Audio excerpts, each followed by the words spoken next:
ጤና ይስጥልን የተወደዳችሁ የቦርከና ሚዲያ ቤተሰቦቻችን የዕለተ ማክሰኞ የሚያዝያ 13 ቀን 2018 ዓ.ም የሰዓቱን ዜናዎች ይዘን ቀርበናል። አበይት ዜናዎችን እናስቀድማለን። አብን በወልቃይት ጠገዴ፣ ሰቲት ሁመራ፣ በጠለምት፣ በራያ አላማጣና ኮረም ኦፍላ አካባቢዎች መዋቅራዊ በደል እየተፈጸመ ነው አለ። እየተፈጸመ ያለውን የምርጫ መስተጓጎልም አብን አውግዟል። ሙሉ መግለጫው የዕለቱ ዜናችን ቀዳሚ ጉዳይ አድርገነዋል። በሲቪል ሰርቪስ ኮሚሽን ሰራተኞች ላይ በተካሄደ ፍተሻ 151 ሐሰተኛ የትምህርት ማስረጃ መገኘቱ ተገለጸ። ትምህርት ሚኒስቴር በሲቪል ሰርቪስ ኮሚሽን ባከናወነው የትምህርት ማስረጃዎችን እውነተኛነት የማጣራት ስራ ሐሰተኛ ማስረጃ እንዳረጋገጠ ማስታውቋል። ተጨማሪ መረጃ አለን። የዩኒቨርሲቲ ተማሪዎች የማይመርጧቸው የትምህርት መስኮችን የሚያስተምሩ መምህራን ፊልድ መቀየር እንዳለባቸው የትምህርት ሚኒስቴር አሳሰበ። የዕለቱ ዜናችን አካል ነው። የአውሮፓ ህብረት ከትግራይ ጦርነት በኋላ ለኢትዮጵያ የበጀት ድጋፍ በድጋሚ አስጀመረ። ህብረቱ የ140 ሚሊዮን ዩሮ አዲስ የኢንቨስትመንት ፓኬጅ ይፋ አድርጓል። ተጨማሪውን ይዘናል። ኢራን አዲስ የጦርነት ስልት ለማሳየት ዝግጁ መሆኗን ስትገልጽ በፓኪስታን አማካኝነት የሚካሄደው ሁለተኛ ዙር ድርድር ዛሬ ይጀምራል ተብሎ ይጠበቃል። በዝርዝር እናደርሳችኋለን። ዜናዎቻችን በዝርዝር እናቀርባለን። በቅድሚያም አብን በወልቃይት ጠገዴ፣ ሰቲት ሁመራ፣ በጠለምት፣ በራያ አላማጣና ኮረም ኦፍላ አካባቢዎች መዋቅራዊ በደል እየተፈጸመ ነው አለ። እየተፈጸመ ያለውን የምርጫ መስተጓጎልም አብን አውግዟል። ሙሉ መግለጫውን እነሆ።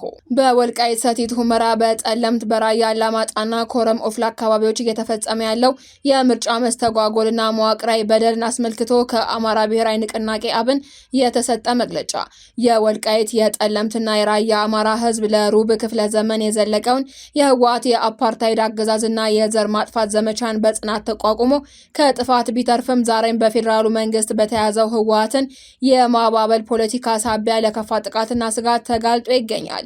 ማንኛውም ማህበረሰብ ራሱን በራሱን የማስተዳደር የመምረጥና የመመረጥ እንዲሁም ፍትሃዊ የበጀት ክፍፍል የማግኘት መብት በዓለም አቀፍ ድንጋጌዎችና በኢትዮጵያ ህገ መንግስት የተረጋገጠ ቢሆንም በእነዚህ አካባቢዎች የሚኖሩ ህዝቦች ግን በመንግስት እየተንጸባረቀ ከሚገኘው ለስላሳ ፖለቲካ ሴራና የአተርፍ ባይ ስሌት ህዝባችን መሰረታዊ መብቶቹ ተነፍጎት ይገኛል። በተለይ ባለፉት 6 ዓመታት የማዕከላዊ መንግስቱ በጀትና የፖለቲካ ውክልና በመከልከል የተፈጸመው በደል ህዝቡን ለከፋ ማህበራዊ ቀውስ ዳርጎታል።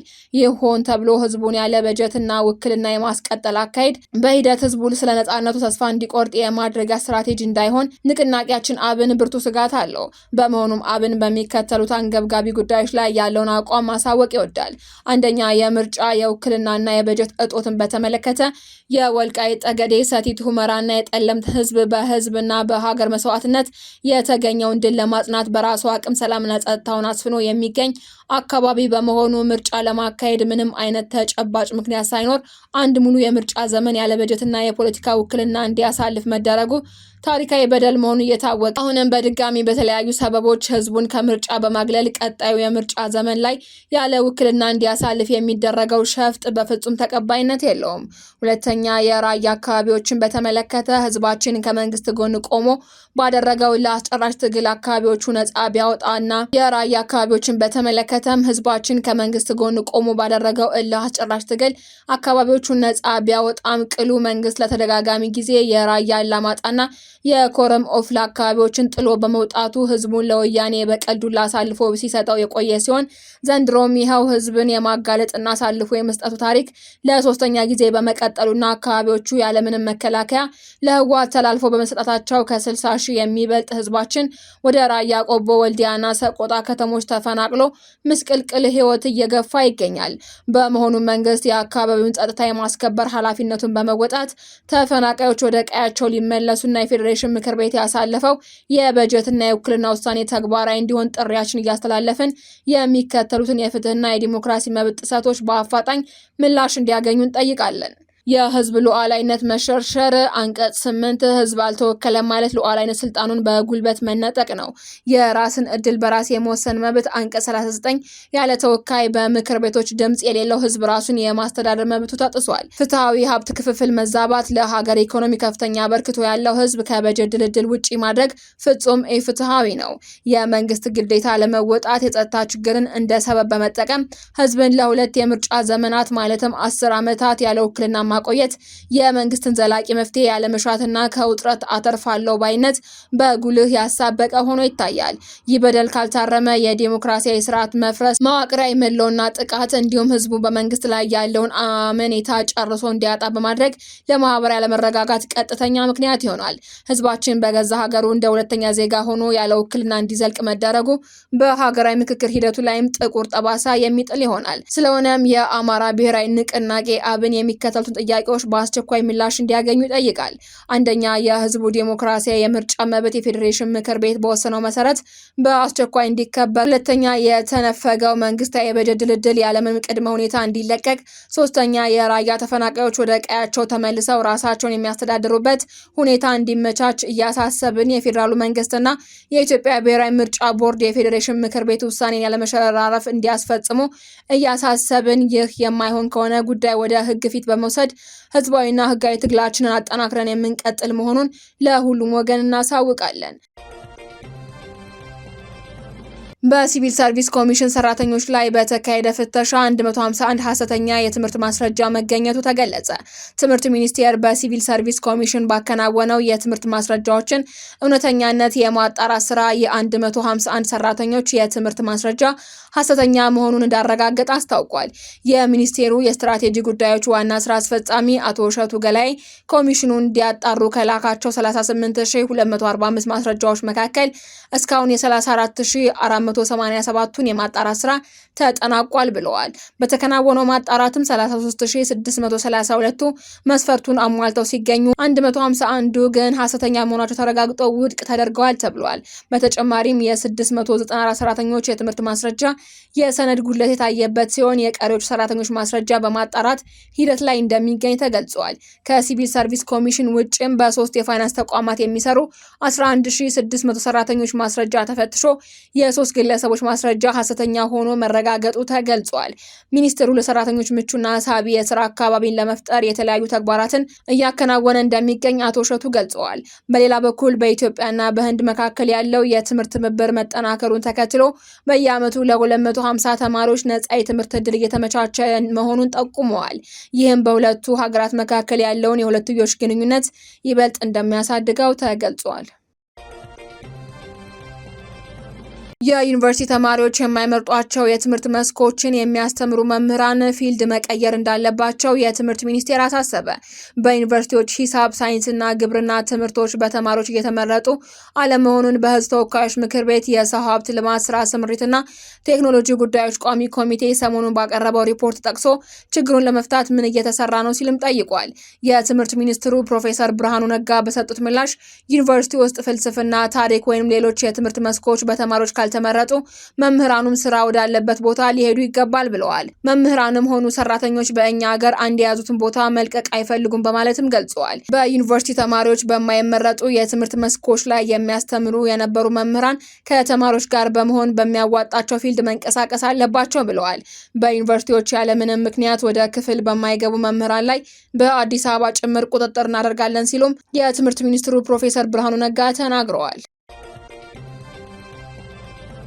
የአውሮፓ ህብረት ከትግራይ ጦርነት በኋላ ለኢትዮጵያ የበጀት ድጋፍ በድጋሚ አስጀመረ። ህብረቱ የ140 ሚሊዮን ዩሮ አዲስ የኢንቨስትመንት ፓኬጅ ይፋ አድርጓል። የአውሮፓ ህብረት ከ140 ሚሊዮን ዩሮ በላይ የሚሆን የበጀት ድጋፍ ለኢትዮጵያ በድጋሚ መስጠት መጀመሩን አስታውቋል። ይህም ከኢኮኖሚ ማሻሻያ፣ ከዲጂታል ሽግግርና ከግሉ ዘርፍ እድገት ጋር የተያያዙ ሰፊ የፋይናንስና የኢንቨስትመንት ድጋፎችን ያካተተ ነው ተብሏል። የአውሮፓ ህብረት በታህሳስ 2013 ዓ.ም በትግራይ ክልል ጦርነት መቀስቀሱን ተከትሎ 90 ሚሊዮን ዩሮ የበጀት ድጋፍ አቋርጦ የነበረ መሆኑ ይታወሳል። በወቅቱ ህብረቱ ድጋፉን ለመቀጠል ሙሉ የሰብአዊ እርዳታ አቅርቦት፣ የሲቪሎች ደህንነት መከበር፣ የጥላቻ ንግግሮች መቆምና የኮሚኒኬሽንና የሚዲያ አገልግሎቶች ወደ ነበሩበት እንዲመለሱ በቅድመ ሁኔታነት አስቀምጦ ነበር። ትላንት በአዲስ አበባ በተከፈተው የኢትዮጵያ አውሮፓ ህብረት የንግድ ፎረም ላይ የተገኙት የአውሮፓ ህብረት የዓለም አቀፍ አጋርነት ኮሚሽን ጆዜፍ ሲኬላ ድጋፉ መጀመሩን በይፋ አብስረዋል። ኮሚሽነር ሲኬላ የበጀት ድጋፉ በድጋሚ መጀመሩ በኢትዮጵያ የማሻሻያ አጀንዳ ላይ ያለንን እምነትና ለዚህ አጋርነት ያለንን የረጅም ጊዜ ቁርጠኝነት የሚያሳይ ነው ብለዋል። አክለውም የፋይናንስ ኢትዮጵያ ጠንካራ አካታችና ተወዳዳሪ ኢኮኖሚ እንድትገነባ ይረዳታል ሲሉ ገልጸዋል። ህብረቱ ይፋ ያደረገው አዲሱ የድጋፍና የኢንቨስትመንት ፓኬጅ የሚያካትተው የ140 ሚሊዮን ዩሮ የበጀት ድጋፍ ለኃይል አቅርቦት፣ ለጤና ጥበቃ ስርዓት፣ ለዲጂታል መሰረተ ልማትና ለንግድ አካባቢ ማሻሻያዎች የሚውል ነው ተብሏል። የ150 ሚሊዮን ዩሮ የዲጂታል ኢኮኖሚ ፓኬጅ የፋይበር ኦፕቲክ ዝርጋታን ለማስፋፋት፣ የወጣቶችን የቴክኖሎጂ ክህሎት ለማሳደግና ለፈጠራ ስራዎች ምቹ ሁኔታን ለመፍጠር ያለመ ነው ተብሏል። 130 ሚሊዮን ዩሮ የአውሮፓ ኢንቨስትመንት ባንክ ብድር ውስጥ 20 ሚሊዮን ዩሮ ለዘመን ባንክ የግብርና ቢዝነሶችና አነስተኛ ገበሬዎችን እንዲደግፍ የሚሰጥ ሲሆን ቀሪው 110 ሚሊዮን ዩሮ ደግሞ ለገጠሩ ነዋሪዎች፣ ለሴቶችና ለአነስተኛ ኢንተርፕራይዞች የሚውል ነው ተብሏል። 269 ሚሊዮን ዩሮ የሪሳይድ ፕሮግራም ለ4 ሚሊዮን ሰዎች የኤሌክትሪክ አገልግሎት ለማዳረስ 2500 ኪሎ ሜትር የፋይበር ኦፕቲክ ገመድ ለመዘርጋትና የአሽኮዳ የነፋስ ኃይል ማመንጫን ለማደስ የሚውል ይሆናል ተብሏል። ኮሚሽነር ሲኬላ ከኢትዮጵያ ሕዝብ ውስጥ 2/3 እድሜው ከ30 ዓመት በታች ነው። ለዚህም ዲጂታል ትስስር የነገውን ትውልድ አቅም ለመጠበቅ ቁልፍ መሳሪያ ነው ብለዋል። ኢትዮጵያ በአሁኑ ወቅት በአፍሪካ ቀንድ የአውሮፓ ትልቋ የንግድ አጋር መሆኗን የጠቀሱት የአውሮፓ ህብረት ይህ አዲስ የፋይናንስ ድጋፍ የሁለቱን ወገን የንግድ ትስስር ይበልጥ እንደሚያጠናክረው ገልጿል። ኢራን አዲስ የውጊያ ስልት ለማሳየት የተዘጋጀች መሆኑን አስታወቀች። ኢራን ላለፉት 2 ሳምንታት በውጊያ ሜዳ ላይ አዲስ ስልት ለማሳየት የተዘጋጀች መሆኑን የፓርላማ አፈ ጉባኤው መሐመድ ባጋሪ ጋሊባፍ ተናግረዋል። ጋሊባፍ በስጋት ጥላ ስር ሆነን ድርድር አንቀበልም በማለትም በኤክስ ገጻቸው መልእክት ያስተላለፉት አፈ ጉባኤው ኢራን ለወታደራዊ ግጭት ዝግጁ መሆኗን አመልክተዋል። በአንጻሩ ፕሬዝዳንት ዶናልድ ትራምፕ ከኢራን ጋር ስምምነት ላይ ለመድረስ ምንም አይነት ጫና ውስጥ አለመሆናቸውን ገልጸው ረቡዕ ዕለት የሚያበቃው የሁለቱ ሳምንታት የተኩስ አቁም የመቀጠል እድሉ እጅግ ጠባብ መሆኑን አስታውቀዋል። በሁለቱ ሀገራት መካከል ያለው ውጥረት የናረው አሜሪካ በሆርሙዝ ወሽመጥ ላይ የኢራን ወደቦችን መዝጋቷን ተከትሎ ሲሆን ባለፈው እሁድ አሜሪካ የኢራን ባንዲራን የሚያውለበልብ የጭነት መርከብ በቁጥጥር ስር ካዋለች ወዲህ ግጭቱ ተባብሶ ቀጥሏል። ሁለቱም ወገኖች የተኩስ አቁሙን በመጣስ እርስ በእርስ እየተወነጃጀሉ ይገኛሉ። በሌላ በኩል የአሜሪካው ምክትል ፕሬዝዳንት ጄዲ ቫንስ ወደ ፓኪስታን እንደሚያቀኑ ሲጠበቅ፣ በእስራኤልና በሊባኖስ መካከል የሚደረገው ሁለተኛው ዙር ውይይት ደግሞ ሐሙስ ዕለት እንደሚጀመር ተነግሯል። አሜሪካ ከቴሄራን ጋር ስምምነት እስኪደረስ ድረስ በኢራን ወደቦች ላይ የጣለችውን እገዳ እንደማታነሳ ፕሬዝዳንት ዶናልድ ትራምፕ አስታውቀዋል። ፕሬዝዳንቱ ይህንን ያሉት ጦርነቱን ለማስቆም ያስችላል ተብሎ ተስፋ የተጣለበት ሁለተኛ ዙር ድርድር ስለመካሄዱ እርግጠኛ መሆን ባልተቻለበት በዚህ ወቅት ነው። ትራምፕ ከአንድ ሳምንት በፊት ጀምሮ ተግባራዊ ያደረጉት እገዳ ኢራንን ሙሉ በሙሉ እያወደመ ነው ሲሉ በትሩዝ ሶሻል ማህበራዊ ድረገጻቸው ላይ ጽፈዋል። ትራምፕ አክለውም አገራቸው ጦርነቱን በብዙ መልኩ እያሸነፈች ነው ብለዋል።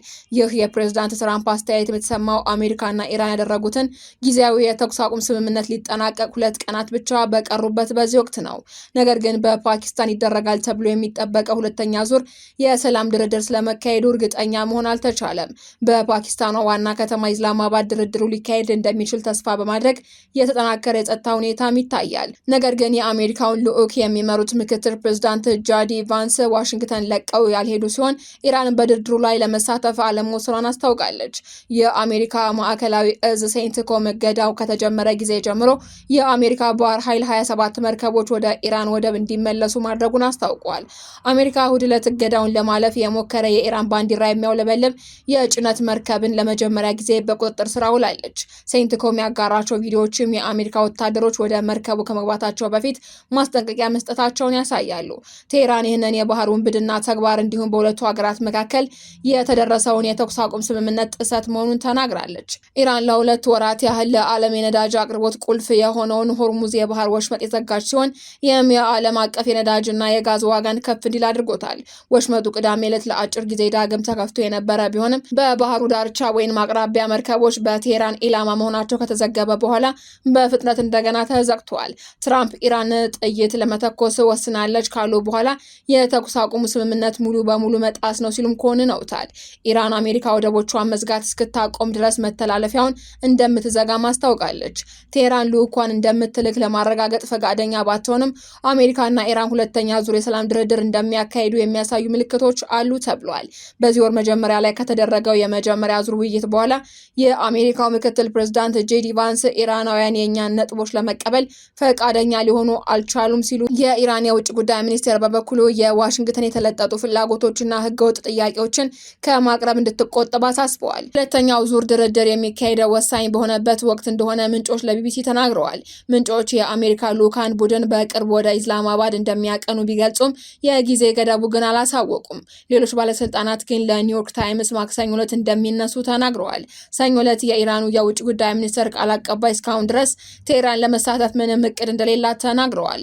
ቫንስ ከልዩ መልእክተኛው ስቴቨን ዊትኮፍ እና የትራምፕ አማችና አማካሪ ከሆኑት ጄሬድ ኩሽነር ጋር በመሆንም በድርድሩ ላይ እንደሚሳተፉ ታውቋል። ኢራን በድርድሩ ላይ የምትሳተፍ ከሆነ እነማን እንደሚገኙ እስካሁን የታወቀ ነገር የለም። ይሁን እንጂ በኢስላማባድ ለውይይቱ ዝግጅቶች እየተደረጉ ይገኛሉ ተብሏል። ቀደም ሲል የተደረገው ድርድር በተካሄደበት ሴሬና ሆቴል ውስጥ የነበሩ እንግዶች ለስብሰባዎቹ ዝግጅት እንዲወጡ ተነግሯቸዋል። ፖሊስ ደግሞ የውጭ ልዑካን ቡድን ስለሚመጡ ቁልፍ መንገዶች መዘጋጀታቸውን አስታውቀዋል። አንድ ከፍተኛ የመንግስት ባለስልጣን እንደተናገሩት ፓኪስታን ኢራን በውይይቱ ላይ እንድትገኝ ማድረግ እንደምትችል እርግጠኛ ነች ብለዋል። ንግግሩ ይደረጋል ተብሎ ወደሚታሰብበት ሆቴል የሚወስዱ መንገዶችም ዝግ ተደርገዋል ነው የተባለው። በቴህራን የምትገኘው የቢቢሲ ዓለም አቀፍ ዘጋቢ ሊሴ ዱሴት ለሬዲዮ 4 ፕሮግራም ሁኔታው ሊተነበይ የማይችል ቢሆንም ውይይቱ የመካሄድ እድል አለው ብላለች። በዲፕሎማሲ ውስጥ አንድ ህግ አለ። ይህም የሆነ ነገር ለመፍረሱ ተጠያቂ የምትሆነው አንተ መሆንን የለብህም የሚል ነው። ጄዲ ቫንስ ኢስላማባድ የሚገኙ ከሆነ ኢራናውያን አለመገኘታቸው በጣም ከባድ ይሆናል ብላለች። ፕሬዝዳንት ዶናልድ ትራምፕ የአሜሪካ ተደራዳሪዎች ወደ ፓኪስታን ማቅናታቸውንም አረጋግጠዋል። ትራምፕ በአሜሪካና በኢራን መካከል ሁለተኛ ዙር ውይይት ዛሬ እንደሚጀመር ጠቁመዋል። ድርድሩ የተኩስ አቁሙን ያስቀጥላል የሚል እምነት እንዳላቸውም ትራምፕ ተናግረዋል። በተመሳሳይ መልኩ የኢራኑ መሪ ሙጅታባ ካሚኒ የኢራን ተደራዳሪዎች ወደ ፓኪስታን ማቅናታቸውንም አረጋግጠዋል። የሁለቱ ሀገራት ሁለተኛ ዙር ድርድር ዛሬ ይጀምራል ተብሎ ይጠበቃል። የአሜሪካ ተደራዳሪ ልዑክ በምክትል ፕሬዝዳንት ጄዲ ቫንስ እየተመራ በትላንትናው ዕለት ኢስላማባድ ገብቷል። በውይይቱም ከፓኪስታን በተጨማሪ ከግብጽና ተርኪ የተውጣጡ አሸማጋዮች ይሳተፋሉ ተብሏል። አድማጮቻችን፣ የሰዓቱ ዜናዎቻችን ተጠናቀዋል። ስለተከታተላችሁ እናመሰግናለን። ሰላም።